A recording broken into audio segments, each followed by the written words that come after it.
शब्द कहा तो मुझसे बुरा कोई नहीं होगा। आप लोगों के लिए लड़ सकती हूँ तो आप लोगों से भी लड़ सकती।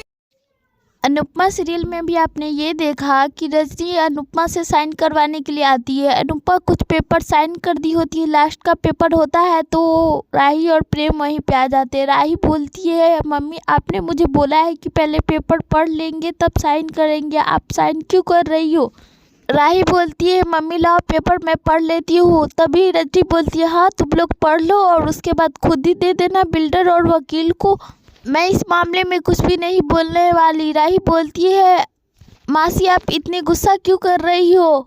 रजनी बोलती है, मैं बहुत दिनों से अनुपमा को बोल रही साइन करने के लिए लेकिन नहीं कर रही। अब तुम लोग 5 घंटे में पढ़ो या 5 मिनट में पढ़ो और पढ़कर खुद ही ले जाकर दे दो। तभी अनुपमा बोलती है, लाओ मैं साइन कर देती हूँ। रजनी अभी जा ही रही होती है कि अनुपमा उस पेपर पे साइन कर देती है। ये देखकर राही बहुत गुस्सा करने लगती है। अनुपमा रजनी को वो पेपर देकर बोलती है कि अनुपमा बोलती है, मैं इस पेपर पे साइन कर दी हूँ, अब ले, तुझे ही इस चौल को बचाना है और कुछ भी गलत मत होने देना चौल वालों के साथ। रजनी उन पेपर को लेकर बहुत ही ज़्यादा खुश हो जाती है।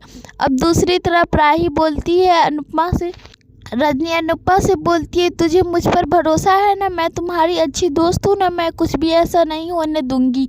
तभी दूसरी तरफ राही बोलती है, मम्मी आपको इमोशनल नहीं प्रैक्टिकल ही सोचना चाहिए, हम कुछ देर में ही पेपर को पढ़ लेते, आपने पेपर पे साइन क्यों किया। अनुपमा बोलती है, वहाँ पे वकील और बिल्डर दोनों बैठे हैं कोर्ट में, अगर मैं इस पेपर पे साइन ना करती तो क्या करती, और तुम लोग भी तो पेपर पढ़ सकते थे ना जब रजनी के घर गए थे, तो अच्छा सोचो अच्छा ही होगा। दूसरी तरफ रजनी अपने बिल्डर को कॉल करके बोलती है कि मेरा काम हो गया, अब तुम अपना काम शुरू करो।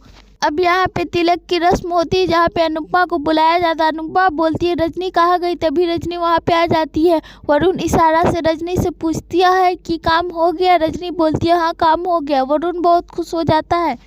अब दूसरी तरफ जस्सी ईशानी को बचाने के लिए जेल गई होती है कि ईशानी को छुड़ा सके। तभी पुलिस वाले मंडप में आ जाते हैं और बोलते हैं कि ईशानी शाह कौन है। अनुपमा वहां आ जाती है और बोलती है, मेरी नातिन है। अनुपमा को सारी बातें बताता है पुलिस वाला कि इस तरह ये हुआ, और जसप्रीत भी उसे छुड़ाने के लिए वहां गई, उसे भी हम लोग रख लिए, चलिए आपको जेल जाना होगा। तभी मीडिया वाले बोलते हैं कि दास रानी जिस्म फरोशी करती है।